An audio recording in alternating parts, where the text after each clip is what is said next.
Partners in Health is setting up a drive in collaboration with Five Rivers Health Center, a federally qualified health center.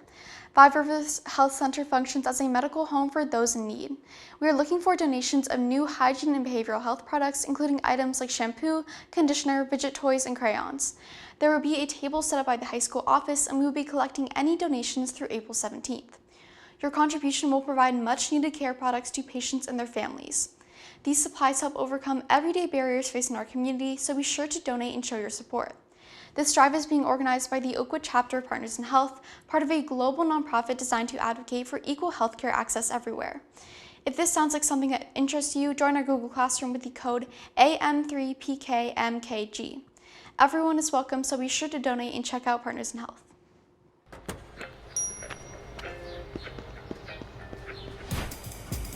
Oh, snap, it's Wednesday.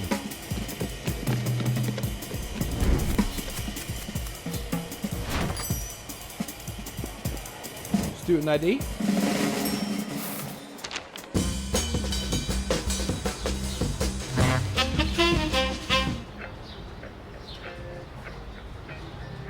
This month on AXTV, we'll be going across the world to talk to an Oakwood friend. Touchdown locally and visit the Oakwood florist. And go to a petting zoo at Oakwood High School, but with a twist. And wrap it up with a soon-to-be Dayton classic. It all starts now on AXTV.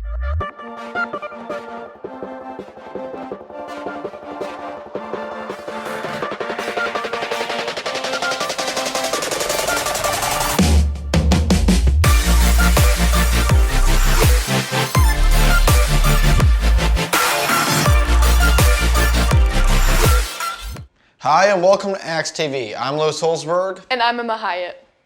To kick off announcements this week, the What Made Maddie Run Book Club and Bold are hosting a color run for mental health awareness on Sunday, April 26th at 2 p.m. at Old River Complex. Expect a 1-mile run around the complex. It is strongly encouraged to wear white. The fee is $10 with all proceeds going to Active Minds charity. Purchase tickets through the QR code signs posted around the hallway by April 19th. This week in Advisory, students are making Hope Squad nominations. Senior Scoop continues in the cafeteria for all seniors. One student who will be joining next year's senior class is Mara Woodruff, who is currently living abroad. Griffin Greer zooms in while in Chile. Traveling the world is something that many young people aspire to do. For Mara Woodruff, this idea has been so appealing to her that she spent the entirety of her junior year on foreign exchange to Chile. So when I was younger, I really wanted to host an exchange student. So I talked to my mom and she's like, it's not possible, like we just don't have room. And I thought about it and I asked her, I was like, hey, wait, can I be an exchange student? The rest is kind of history. Since Mara has left the US, she hasn't returned once. 10 months alone in a new country. Yeah, I'm speaking Spanish like all the time, and that immersion really helps you learn a language. Traveling alone is hard enough, but to do it in Chile, even more challenges present themselves. Chileans, first of all, the Spanish that we talk here, it's different from the Spanish that you will hear in any other Spanish language country.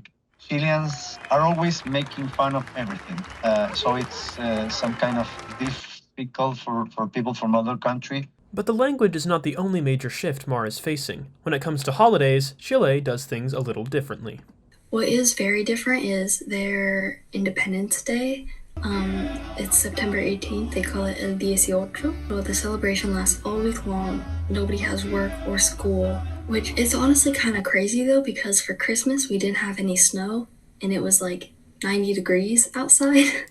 For anyone interested in exchange themselves, Mara has some words of wisdom. I would say it is challenging and it will not be easy, but it will be the greatest experience of your life and you will mature and grow so much. If you want to try out foreign exchange for yourself, Mara traveled with the Rotary Youth Exchange Program. This has been Griffin Greer from the Axe Media, signing off. Wow, I mean, Mara looks like she's having an incredible time in Chile. I could not agree more, Louis. I'm definitely jealous of that weather. For some more announcements, put your creative spin on L. Frank Baum's The Wonderful Wizard of Oz, with Wright Libraries illustrating American classic art contest. For more information, check the announcements email or stop by the library to pick up the entry form and scene prompts. Entries are due by April 30th. Also at the Light Library, join the conversation to learn about supporting your well-being and others going through tough times and earn service hours doing it on April 8th in the Light Library's community room at 6:30 p.m. Check the announcements email for more. Sophomore and juniors, are you hoping to improve your SAT scores? Sign up for the SAT prep classes, which take place April 6th, 13th, 16th, and 30th from 6 to 8:30 p.m. in the room 307. The cost of the class is $100, which includes the workbook. Due to space limitations, we can only accept the first 30 paid registrations. To secure your spot in the class, please bring a check payable to Oakwood High School to Ms. Shalm in the high school office. Questions? See Ms. Variel or Mr. Callan. Speaking of Mr. Callan, he has coached the academic quiz team to another successful season. I stopped by on senior night to see how the team was preparing as they head into regional play on April 18th. Take a closer look on our website, ohsxmedia.org. If your day has been a little dull, this story might just brighten up your mood. Millie Dean takes a look at the local Oakwood florist. It's that time of year and love is in the air. The month of February brings love, spring showers, and most importantly, colorful flowers. And nobody quite knows the art of floral like this small business that's been arranging bouquets since 1950. This is the Oakwood Florist. We bought the shop in 2004. Being an owner, you kind of do everything. So you deliver, you make, you order, you answer the phone, and do whatever needs to be done, paperwork, all that kind of stuff. Mimi Combs co-bought the business with her daughter, and there are only 6 employees, including the owners. But the small group is like a family. I have been here for, I think, 3 years.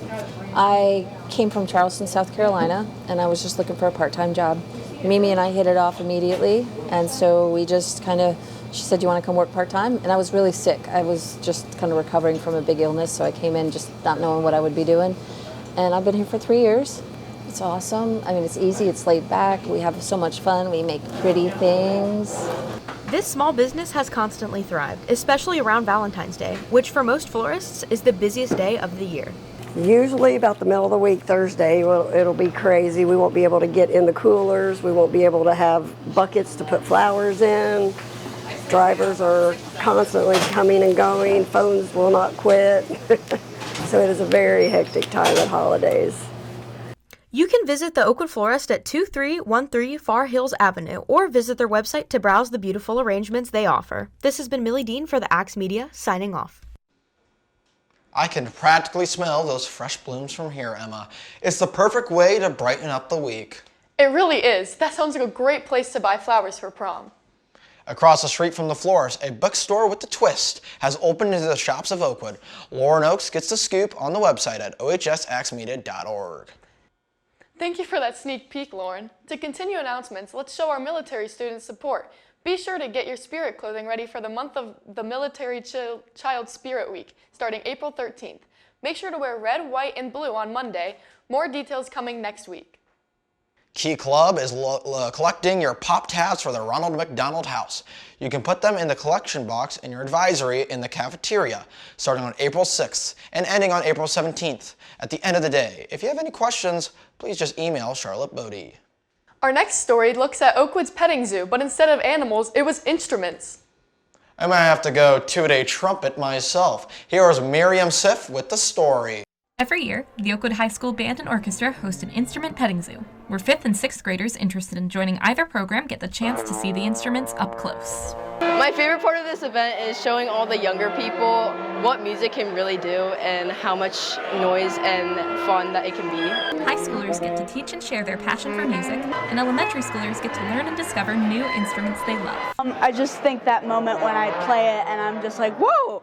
I'm a lot better than this than I thought, and that moment is super cool for me. The band and orchestra hope that the petting zoo will help bring in even more talent to the programs in the future. It's very fun, and it would be like very, very fun. For the AXT Media, this is Miriam Siff, signing off. I mean, that seems like a lot of fun. I wish I had done that when I was in 6th grade. I completely agree. Now shifting from rhythm to recipes, we take a look inside a brand new local restaurant. Seth Upton gets a closer look. at the Silos in downtown Dayton. Whitney Kling, a food enthusiast and entrepreneur, has begun a new business venture. I'm the owner and founder of FET. We've been open for about 2 months, and we serve internationally inspired cuisine, but a really modern take on that. But FET hasn't been Kling's only exploration of the food scene. For years, she has also been making her mark as a food writer with the Dayton Daily News. I actually write a weekly column called But Food First, and it is a column that really lets me explore my creativity as a writer. And for Kling, pursuing her passion of food through cooking and writing has been a labor of love. Food and writing are just so intermingled in my life. I write for the newspaper, I write original recipes, I'm writing a cookbook. So I would say like the thesis of my life is food and writing, and they kind of are 50-50. If you're looking for a healthy and fast food option, you can check out FET at the Silos at 810 East 1st Street. And if you're looking to keep up with Kling's writing, you can find her column on the Dayton Daily News. For the Axe Media, this has been Seth Upton, signing off. It's always so cool to see new places popping up around our community. Definitely, especially ones that look that good. Thanks for joining us this month on AXTV. Check our website at ohsaxmedia.org for more stories. Before we go, we'd like to give a huge thank you to our sponsors, Ashley's Bakery, baking deliciousness for 43 years. Lunchtime is a favorite. And finally, Piata, great Italian treat food located just outside of Oakwood. And as always, have a great day, Oakwood.